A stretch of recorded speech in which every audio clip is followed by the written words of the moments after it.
அடுத்ததாக ஒரு சகோதரர் ஒரு கேள்வி கேட்கிறாரு. அவருக்கு வேட்டையாடுவதற்கான வாய்ப்பு கிடைக்குது. அப்படி வேட்டையாடின ஒரு சந்தர்ப்பத்துல மர அணில் ஒன்றை வேட்டையாடி இருக்கிறார். இப்போ அவர் வேட்டையாடிட்டு என்ன கேட்கிறாருண்டா, அந்த கறியை வச்சு கொண்டு என்ன கேட்கிறாருண்டா, மர அணில் ஹராமா ஹலாலான்னு கேட்கிறாரு.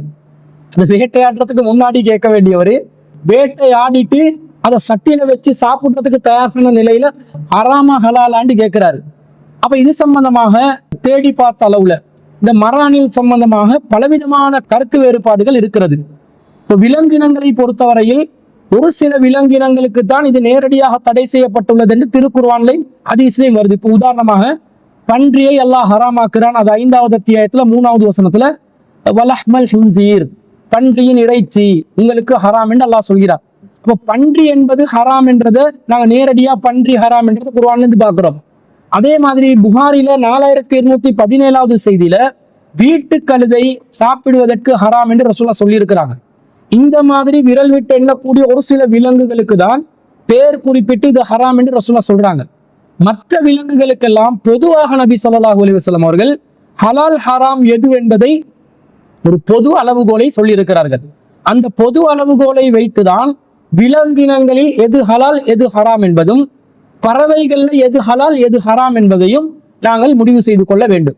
புகாரில 5530வது செய்தியில எப்படி வருது என்று சொன்னா, நஹா அன் அக்லி குல்லி தி நாபின் மினஸ் சிபாஇ, நபி ஸல்லல்லாஹு அலைஹி வஸல்லம் அவர்கள் விலங்குகளில் கோரை பற்கள் உள்ள எதையும் உண்ணக்கூடாது என்று தடை விதித்தார்கள். ஒரு விலங்கினமாக இருந்தா கோரப்பற்கள் இருக்கக்கூடாது. அப்ப கோரப்பல் என்பது ஒரு விலங்குட சாதாரணமா எல்லா பல்களும் ஒரே அளவில் இருக்கும். கோரப்பற்கள் நீளமானதாக இருக்கும். இப்போ ஒரு மாட்டை எடுத்துக்கொண்டால் ஒரு ஆட்டை எடுத்துக்கொண்டால் அதனுடைய பல்ல நீங்க பாத்தீங்கன்னா ஒரே அளவுல சம அளவில் இருக்கும். பல்லுட உயரம் அந்த அகலம் எல்லாம் சம அளவுல இருக்கும். ஆனா இது கோரப்பல்லா இருந்தா 2 அல்லது 4 பற்கள் நீளமானதாக இருக்கும். இந்த விதத்தில் நீளமான நிலையில் உள்ள பற்கள் கோரப்பற்கள் என்று சொல்வார்கள். இந்த கோரப்பற்கள் ஒரு விலங்குக்கு இருக்கும் என்று சொன்னா கோரப்பல் இருந்தாலே அது ஹராம் என்பதுதான் நபி ஸல்லல்லாஹு அலைஹி வஸல்லம் அவங்க காட்டின முடிவு.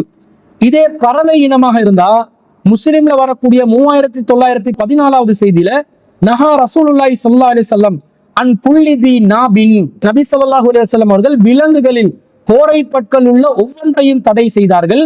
வஅன் குல்லி தி மிஹ்லபின் மினத் தைரி, பறவைகளில் மிஹ்லப் உள்ள கோரை நகங்கள் உள்ள ஒவ்வொரு பறவையையும் நபி ஸல்லல்லாஹு அலைஹி வஸல்லம் அவர்கள் தடுத்தார்கள் என்று வருகிறது. அப்ப பறவையை நாங்க பார்க்கிறதா இருந்தா கோர நகங்கள் இருக்கக்கூடாது, வேட்டையாடும் நகங்கள் இருக்கக்கூடாது.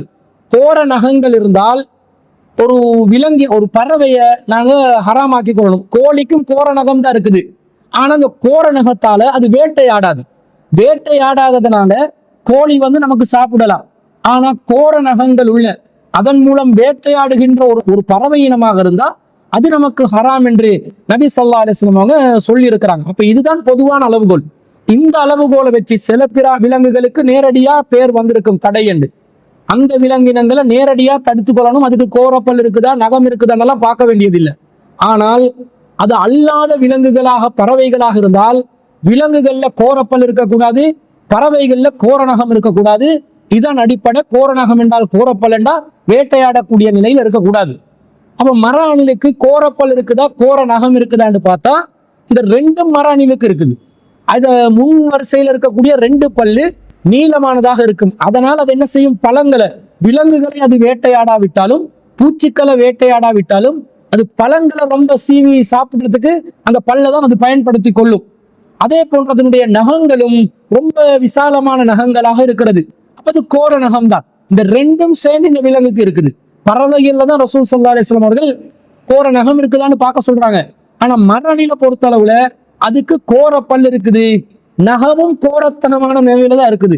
அப்ப கோர பல் இருப்பதனால இந்த மர அணில் என்பது உண்ணுவதற்கு தடை செய்யப்பட்ட ஒரு உணவு என்பதுல எந்த சந்தேகமும் இல்லை. ஆனா ஒரு சிலர் இந்த மர அணில் என்பது ஹலால் என்று சொல்றாங்க.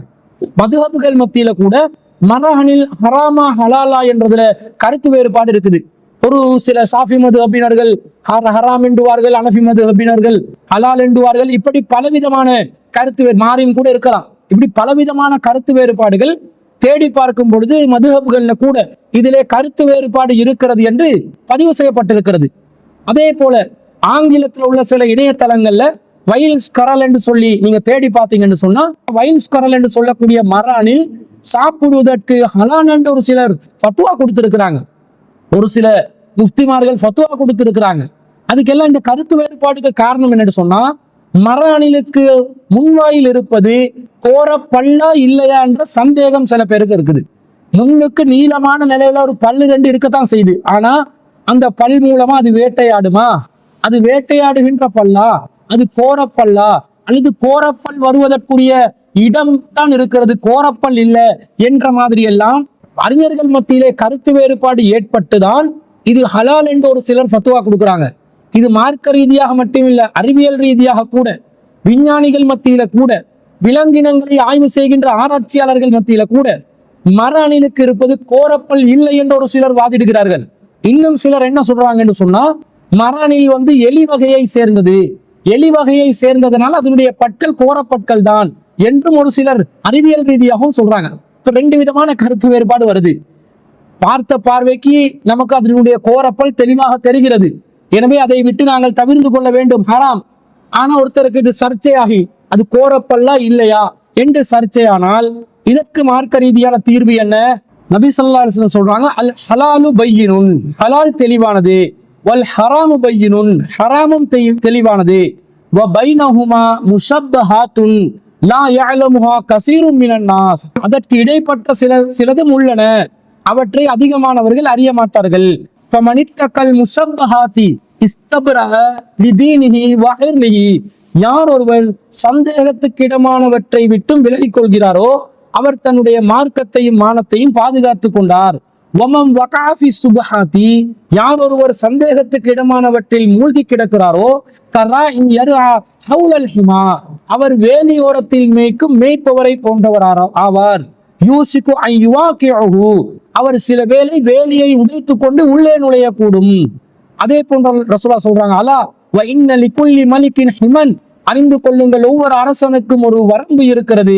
அலா இன்ன ஹிமல்லாஹி ஃபீ அர்லிஹி, அல்லாஹ்வுடைய பூமியிலே இருக்கக்கூடிய வரம்பு என்னவென்று சொன்னால், அல்லாஹுவின் வரம்பு என்னென்று சொன்னால் மஹாரிமுஹு, அல்லாஹ் தடுத்தவற்றை தான் என்று நபி ஸல்லல்லாஹு அலைஹி வஸல்லம் சொல்றாங்க. இதை நாங்கள் நுஅமான் இப்னு பஷீர் ரலியல்லாஹு அன்ஹு அறிவிக்கக்கூடிய இந்த செய்தியை புகாரில 52வது செய்தியா பார்க்கிறோம். அப்ப ஹலாலும் ஹராமும் தெளிவான நிலையில் இல்லாத, சந்தேகத்துக்கிடமான நிலையில் ஒரு காரியம் இருக்கும் என்று சொன்னால் அந்த விஷயங்களிலிருந்து நாங்கள் விலகிக் கொள்ள வேண்டும் என்பதுதான் இஸ்லாத்தின் தீர்வு. அந்த வகையில இது கோரப்பல் தான் தெளிவா விளங்குது. ஒருத்தர் இது கோரப்பள்ளி இல்லை என்று முடிவெடுத்தால் இது சில பேர் கோரப்பல் என்றும் வாதிடுகிறார்கள். எனவே சந்தேகத்துக்கு இடமானதா வந்துருச்சு. எனவே இது ஹராம் என்ற ஒரு நிலையிலிருந்து நீங்க சந்தேகத்துக்கான ஒரு நிலைக்கு வருவதனால அதை விட்டு விலகிக் கொள்வதுதான் ஈமானுக்கு பாதுகாப்பானதாக இருக்குதே தவிர, சந்தேகமானதை விட்டு அடிச்சிங்கன்னு சொன்னா, சட்டில வச்சுட்டோம் எனவே சாப்பிடத்தான் வேண்டும் என்று நீங்க முடிவு எடுத்துட்டீங்கன்னு சொன்னா நீங்க வேலியோரத்துல மேயக்கூடியவர், வேலியை தாண்டி உள்ள போயிட்டீங்கன்னு அர்த்தம். இது ரசூலுல்லாஹ் தடுக்கிற ஒரு காரியம், அல்லாஹ்வோட வரம்பை மீறுற ஒரு காரியம் என்பதை நாங்கள் புரிந்து கொள்ள வேண்டும். நம்முடைய ஆய்வின்படி மர அணில் என்பது ஹராம் என்பதுல எந்த ஒரு சந்தேகமும் இல்லை. எனவே அதை முற்றிலும் முழுதாக மூமின்கள், விசுவாசிகள் உண்ணுவதிலிருந்து தடுத்துக் கொள்ள வேண்டும்.